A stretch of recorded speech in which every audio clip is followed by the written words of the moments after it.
We will begin this morning with remarks from our Deputy Vice-Chancellor, followed by questions. And we're going to do things in a little bit different way than we have at previous town halls.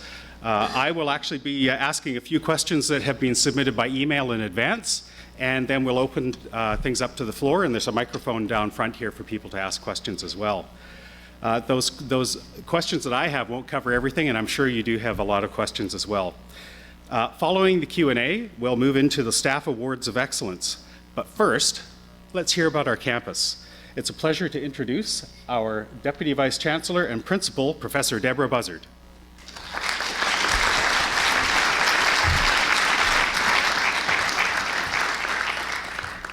Thank you, Bud. And as Bud said, we're using a little bit of a different format. And for those of you who've been here before, you'll recognize this as the format that Stephen Toop used for his President's Town Hall. And I always admired the informality of his approach versus the more formal approach that I found when I first became the Deputy Vice-Chancellor a couple of years ago. And I thought, well, we can, now that Stephen's not doing his, we can plagiarize completely. So I've taken a page from his book, and we're going to do something that's more interactive. I hope it'll be fun.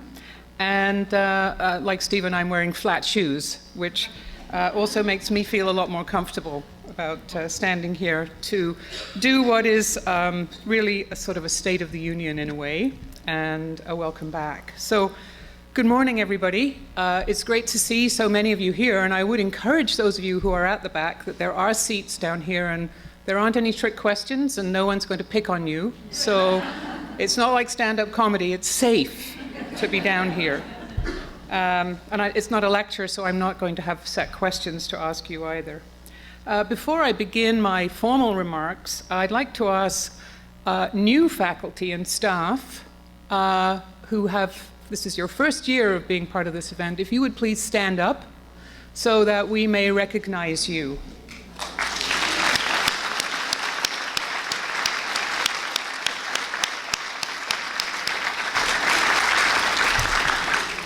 Thank you, and a very, very warm welcome to you all. I hope everybody had an enjoyable and rejuvenating summer. I know I took time off, and I loved it out in the wilderness. It was great. It's a pleasure to be back now for what I think of as the start of, it's back to school. And really, I've never left school, and I love it. This is my favorite time of year. And this town hall offers us a chance collectively to look back a little bit, and also to look forward to what we're going to be doing next. I guess the first thing that I'd mention of import is, of course, our new president, Professor Arvind Gupta. He's been on board now since the beginning of July. He's visited the Okanagan several times since being announced as Stephen's successor. He's tremendously excited by the opportunities that this campus affords, and I think feels very comfortable with our innovative, interdisciplinary, and community-engaged approach. So I'm looking forward to working closely with him, as we all should. I note that everyone is invited to gather here in this room on September the 12th at 10 a.m. To see the webcast of the installation ceremony. So I would encourage you all to take opportunities to do that. For me, one of the most satisfying developments of the past year was the work that we did on our visioning process, Aspire. And you'll see there's a small pamphlet there which gives a brief outline of the process, where we started and where we ended up. This is an opportunity, the first since the campus opened in 2005, to let us look at who we are, what we think we're doing, and where we're going, and to give our community and the broader community an opportunity to consider the long-term future of the campus. And I'd like to thank everyone who participated in that process, especially the steering committee, faculty, staff, and student champions, and I see many of you in the room here, and all the volunteers who made the many events possible. You were seeing some slides at the beginning of this session. Those are showing some of the events that we had this year. And I'd like to say a particular thank you to Nicole Eugenia, who is no stranger to people in this room, who acted as the lead on coordinating the project. So if we may, a round of applause to thank Nicole.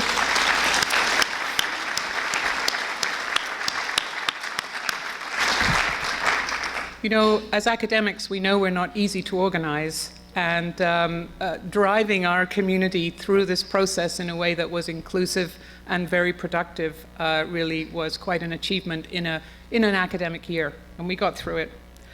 I hope that all of you took advantage of the many opportunities that there were to engage with the Aspire process and to make sure that your voice was heard in it. We are looking through this process to planning and imagining what we can be, what we aspire to be in the next 15 to 20 years. So it's really setting a starting line for the next round of planning processes. It was importantly situated within UBC's place and promise, and is really about situating our campus and how we will uniquely on this campus deliver on the commitments to provide transformative learning, to deliver research excellence, and to enhance social, economic, and cultural well-being. As well, it asked specifically what this campus's distinct contribution to a civil, global, sustainable society would be. And that's an important piece of what I understand that we as a community are committing to. The consultations actually identified 5 central aspirations. They're ambitious, but they're attainable, and that these would be things that will define our campus. And I'll just list them off quickly so that you'll have a sense of how they came together. Firstly, the co-creation of knowledge and understanding across traditional boundaries, that we offer learning experiences grounded in innovative teaching with opportunities for application and research, that we create stronger connections and collaborations between students, faculty, and alumni, and our regional and global communities, that we develop innovative and entrepreneurial approaches to create sustainable social and economic development with both local relevance and global impact, and finally, that our campus will be an exemplar of well-being for healthy people and environments. We've made a really good start on a lot of those things, and that's what we're going to be working on in the future. We heard a call for strategies to be identified to provide all students with enriched educational experiences and to facilitate collaborative interdisciplinary learning rooted in research and with potential to impact our communities. These opportunities will be essential for our students to become the resilient, resourceful, creative, and critical thinkers and leaders and agents of change who are interculturally aware, respectful of difference, and experienced in practice when they graduate. To facilitate these enriched experiences and to enable experiential learning, I'm pleased to report that our Provost's office is undertaking a review of the current opportunities, and these include co-ops and internships. And we'll be exploring ways in which all faculties can work together to create more of these kinds of learning offerings based on best practices internationally and in Canada. And you'll hear more about this from the Provost's office as they develop. With respect to research, we heard a call for facilitation of collaborative research that supports undergraduate as well as graduate involvement. This is something that we have already taken steps to realize, and with initiatives such as STAR, our Survive and Thrive research initiative, we'll be building more opportunities for that kind of engagement. And with regard to community, there was a clear desire to preserve the nature of our campus as an intimate learning environment and to identify strategies to support the evolution of collaborative networks and locally engaged consortia, all things that we are pursuing. The results of the Aspire process offer guidance for a variety of planning exercises. These processes will be iterative and inclusive. We are committed to bringing Aspire to the faculty councils for discussion on next steps. So look out for that in the faculties across campus. Moving on from Aspire, there's mounting evidence of our campus's research capacity and a growing list of research and scholarly related activities, which is hugely encouraging. I'm personally very fond of a particular bar chart that shows steady annual increases in research funding over the years, as well as a more than 150% growth in externally sourced research funding since 2006. We're on the right track, and we will be working vigorously with our Vancouver colleagues and outside agencies to further support research on our campus. Over the past year, we've been reaching out and forming new partnerships, two of which have resulted in new faces in research services. One of these new faces is Janice Larson. I don't know if Janice is here. There is Janice Larson. Janice is an executive director with the BC Ministry of Technology, Innovation and Citizen Services, and she's now based here on our campus. And she's working to realize the common objectives that her ministry and our university have, including strengthening regional innovation ecosystem and enabling applied R&D with businesses and community agencies to connect our campus really to the innovation, commercialization, and social and economic development of the interior of BC. She is the only person with a role like that in this province. It is a wonderful testament to the belief that people have in our capacity that our government has chosen to put Janice here with us. So welcome, Janice. Another new face I encourage you all to get to know is Dr. Jennifer Tedman-Jones, who is also here and is in our research office. Jennifer is a director of business development with MyTax. And some of you may know the organization MyTax. She's very recently joined us this summer from Waterloo, where she was their Director of Business Development.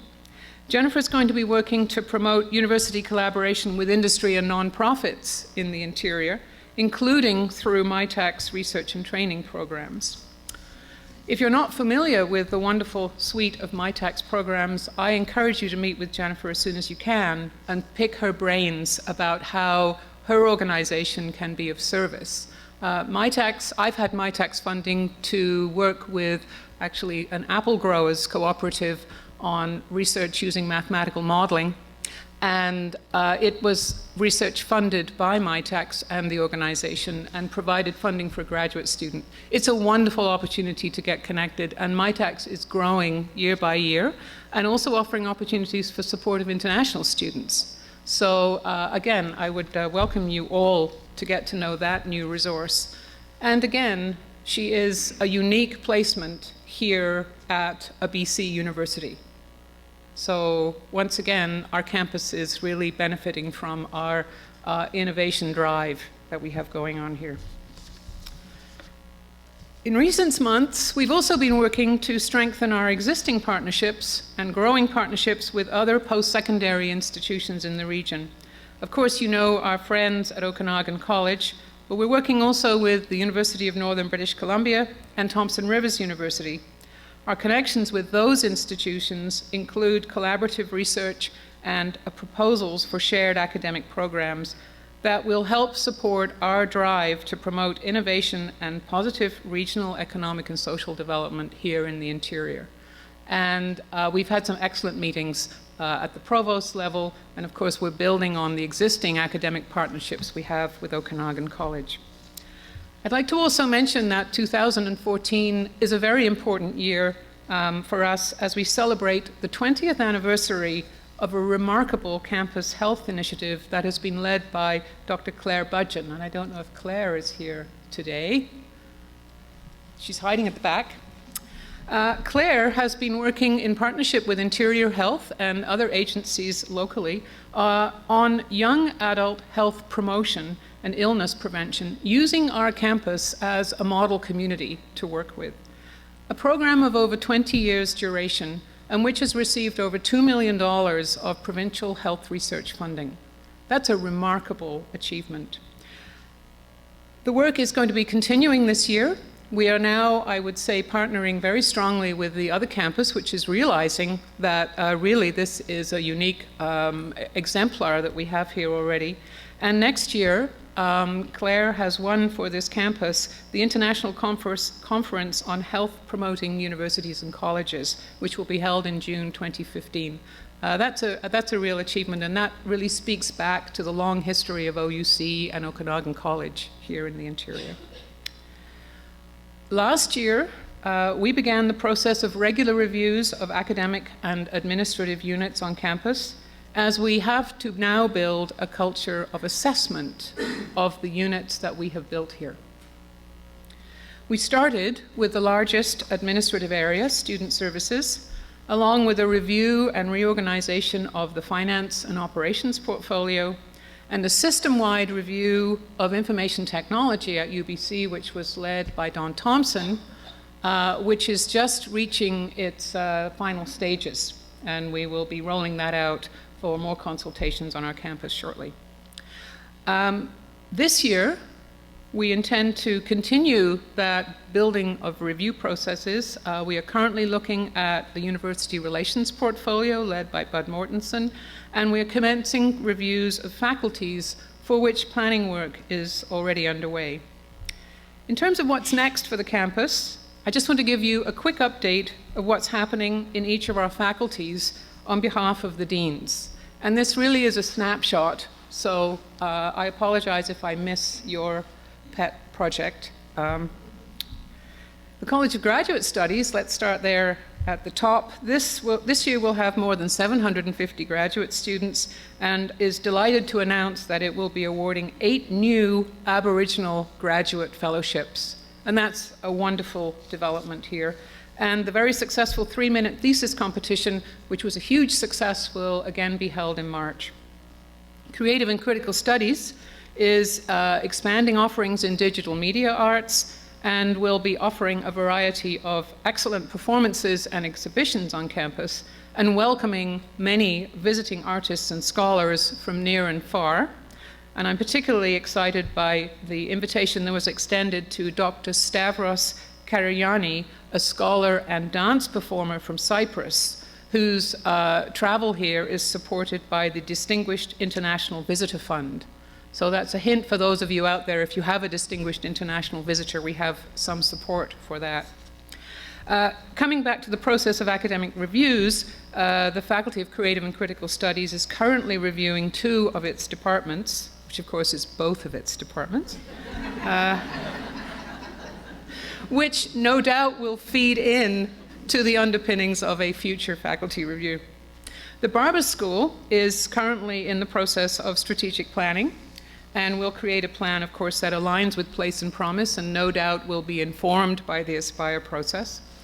The Barber School will also, I want to flag this one, be showcasing the Undergraduate Research Awards Symposium this September, and then their research conference next year. So these are important campus events to look out for.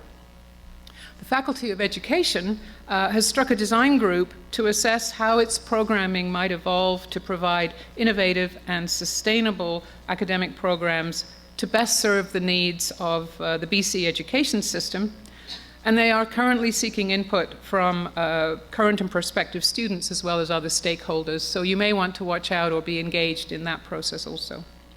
The Faculty of Health and Social Development, led by the School of Nursing, has recently signed cooperation agreements with institutions in Brazil, in fact, some of Latin America's top universities. So we're very grateful to Patricia Marks and her team for putting that together. And in health and exercise science, there are some really interesting, exciting projects on the go, including one looking at the design of safer helmets for contact-type sports. And they are working with using a new line of material developed by our new partner, Imperial College in London. And in the coming year, the research team will be testing the helmet with junior level hockey teams throughout Western Canada. So watch out for UBC's presence in the Western Canada Hockey League.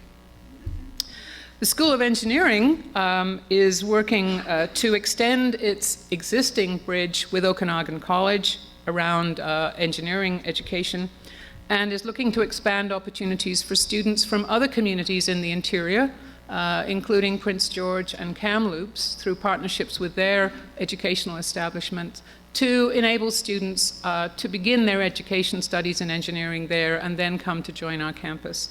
And that is something that we're very excited about as part of our collaboration with UNBC and TRU. Our undergraduate engineering students have been busy. They usually are. And they have won the right to host the Great Canadian Concrete Toboggan Race in 2015. I believe that's at a ski hill, not on campus. But they will be hosting the Western Engineering Conference in 2016 on campus. And each of these events will bring approximately 400 engineering students from across Canada here to the Okanagan. So watch out for that. This year marks the 10th anniversary of UBC's distributed medical program, and we'll see the inaugural class here in the Southern Medical program enter their final year. So that's quite a milestone for us. It seems to be flying by. This summer, the Department of Family Medicine created new residency programs in Kamloops and in Kelowna. And these will provide significantly more opportunities for our Southern Medical Program students to actually continue their training right through in the interior, and it will expand the depth of postgraduate medical education available right across the province. Again, a very important contribution to developing the social fabric of our region. And finally, the Faculty of Management last year redesigned its Master of Management program. It's a very exciting new program now. It's blending flexible learning and intense on-campus educational periods.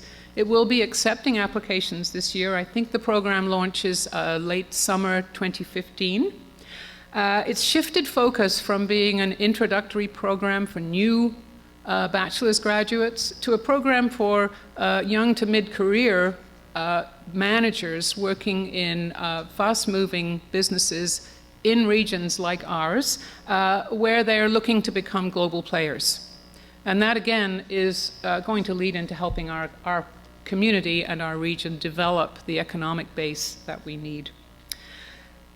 If it's not already abundantly clear, we believe this is going to be a very eventful and interesting and successful year for our campus. Even today, I feel the pace quickening. This event for me signals really back to school. There are students lining up. The campus is being prettied up for the arrival of the students. There's a family welcome over the coming weekend. We're looking forward to back to school here.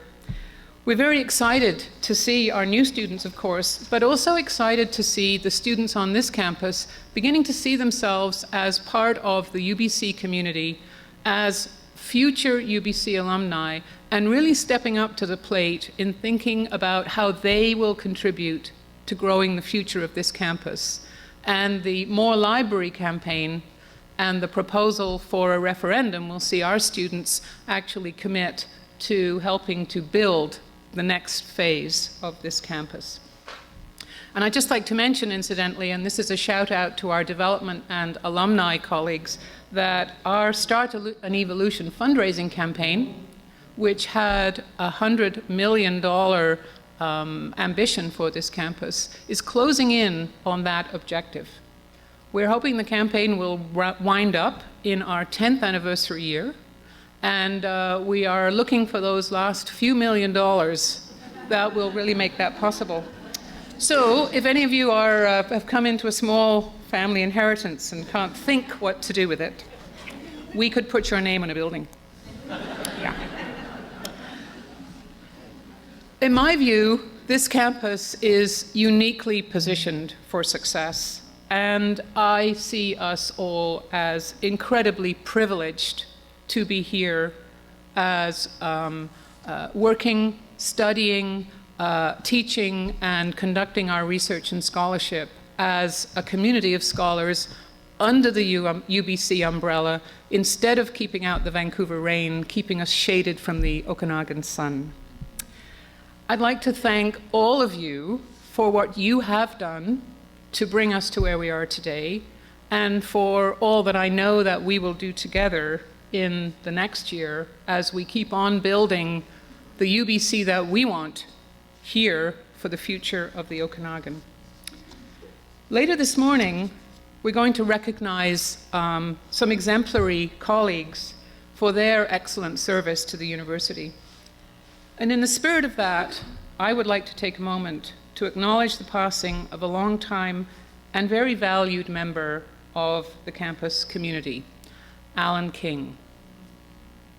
Alan passed away this week. He was a very respected colleague and a great champion for campus sustainability and the environment through more than 30 years with Okanagan College, OUC, and UBC Okanagan, most recently as manager of maintenance and grounds. In 2010, Al's commitment to sustainability in his community was recognized by the City of Kelowna and the Mayor's Award as the most environmentally dedicated individual. He was known as the Compost King. I, as a horticulturist and a keen gardener, think there is no better title than that. So I'd just like to suggest that we share a silent moment to remember Al, and then we will continue with our morning's event.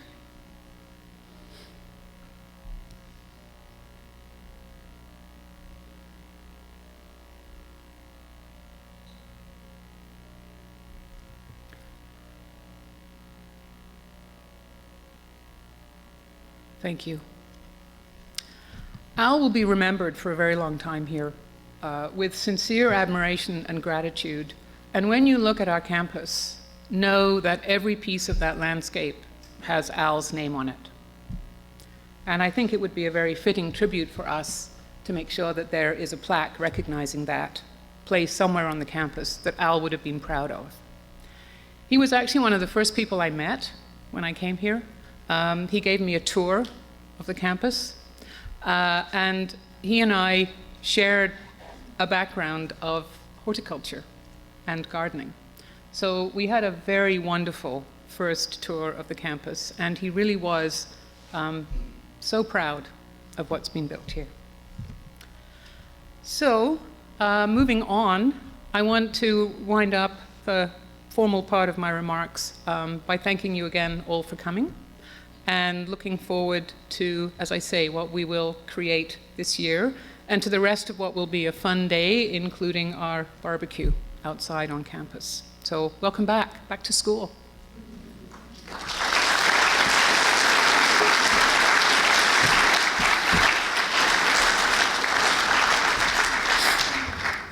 It has been a very busy year past, and we're looking forward to a very busy year ahead. I'm wondering if we could start our conversation by looking at some of the quality of life issues that face our campus community, and one of them is access to campus, transportation. So,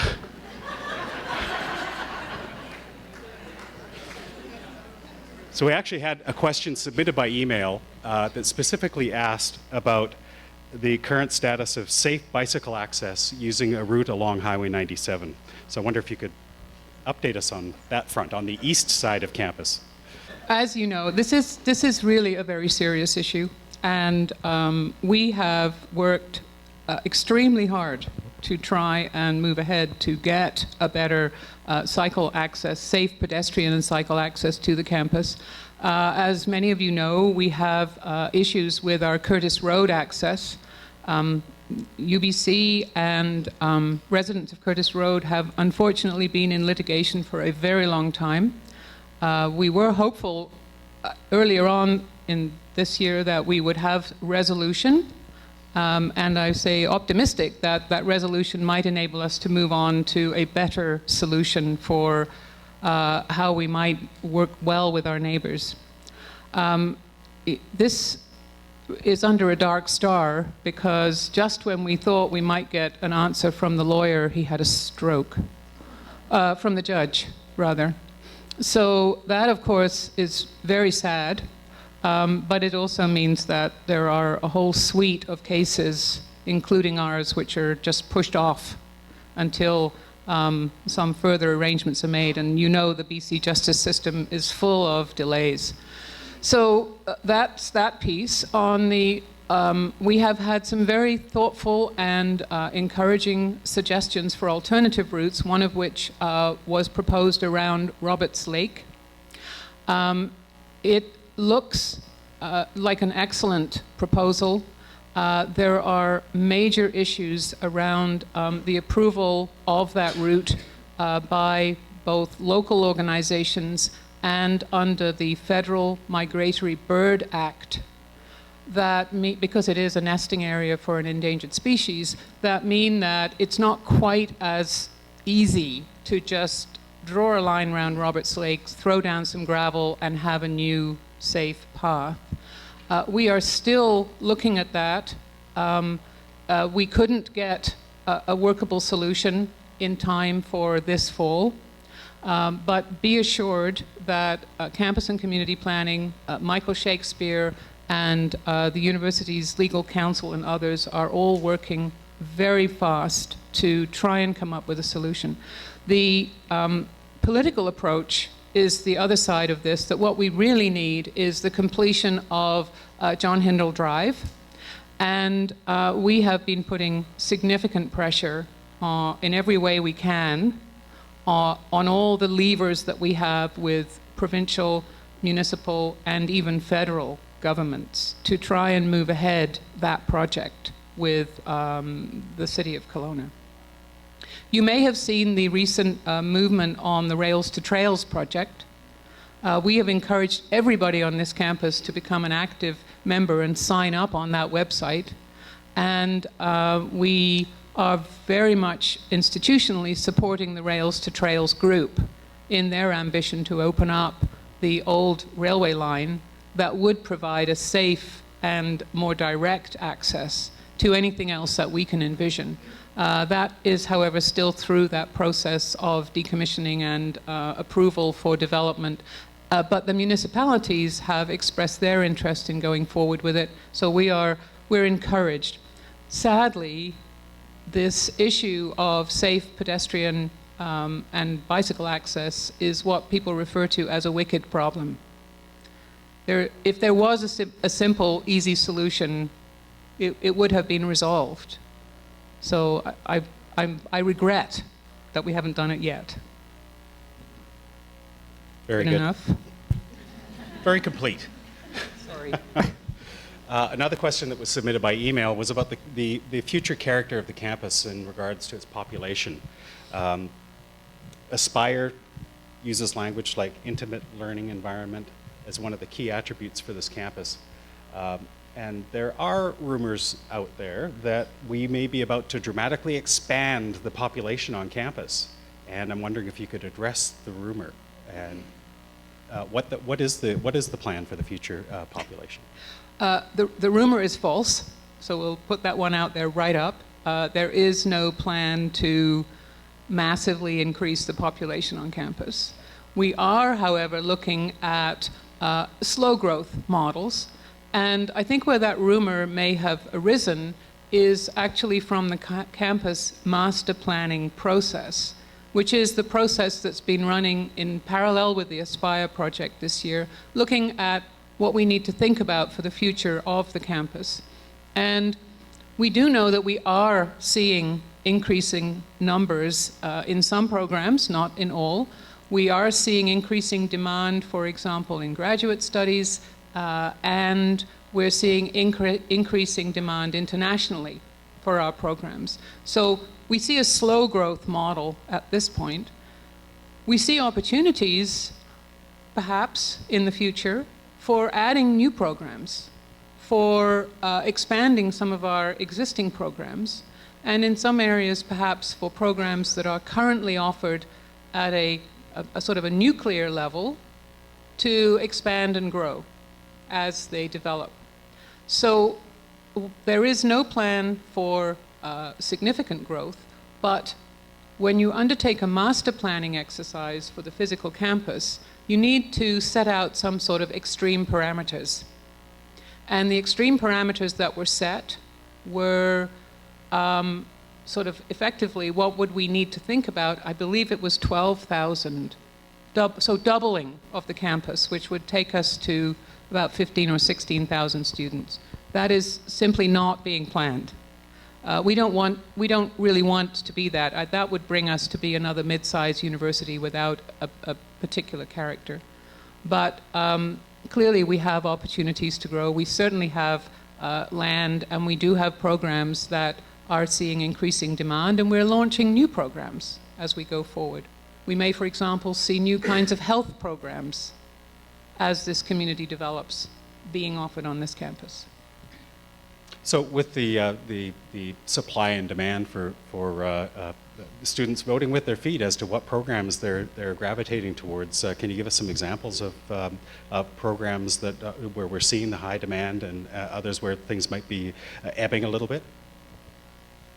Well, if you take just a simple example, we know that there is demand in the region for people trained in management, in accounting.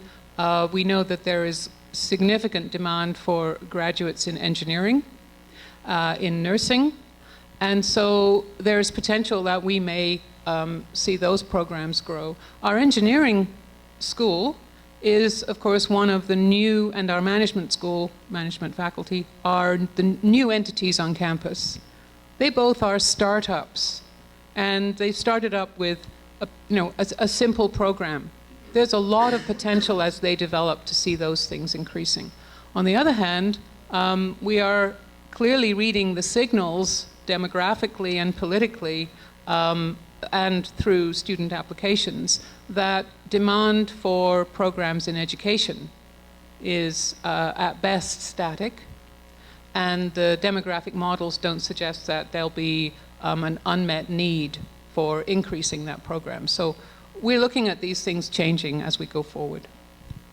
Very good, thank you. Another email question is about your perspective and your experience here since coming to UBC now 2 years ago. What do you see as the biggest challenge that we face as a campus, and what do you see as your most pleasant surprise? Well, actually, I mean, the biggest challenge is, for me, has been the frustration of not being able to move the Curtis Road issue. When I arrived here, I really thought, how difficult could that be? It's, how ridiculous to be 10 years in litigation with your neighbors over safe bicycle access, but it is not that easy. So that's been the frustration. I love the world of academics. I love being part of a university community. And what was the other one? The pleasant surprise. The pleasant surprise. The pleasant surprise has been how many people on this campus share my sense that this really is a special place and that we actually do have an opportunity to do something truly remarkable. And I feel that as a community that we are all, maybe not all, but many of us share that ambition and actually are prepared to be brave and bold and go forward and think about new things. Very good, thank you.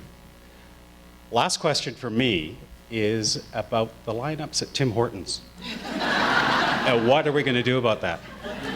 So this is actually not just for me, it was from someone that submitted it, and it is, when will we have a more appropriate location for Tim Hortons?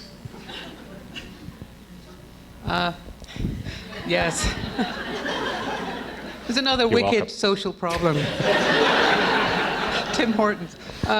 Unfortunately, there is no immediate solution, but I will say that this year we have a new contract with our food service provider, and as part of that we will see new food service locations coming on campus. I believe we will have a Subway location. We had hoped to add in the medium term another Tim Hortons location on campus using a mobile cart type, which they had been using in Calgary Airport. And we were really excited about getting that and putting it on campus. Unfortunately, it turns out that when they got it out of storage at Calgary Airport, it wasn't fit for use. So that went sideways. But I would say that expanded and better food service facilities are coming and are part of the next phase of planning for what will be our multi-purpose new building with food service facilities. We envision it going just out here, creating a courtyard between this building and that building, and also with the development of our expanded library facilities. So, you know, unfortunately not right now, but this year you will see refreshed facilities in both the Green Thread and the Sunshine Room as we improve food service in both of those. And I'm excited about what our new food service contract will bring. You can always submit a question or a suggestion or a comment to me, Deborah.buzzard@ubc.ca. Very well, thank you.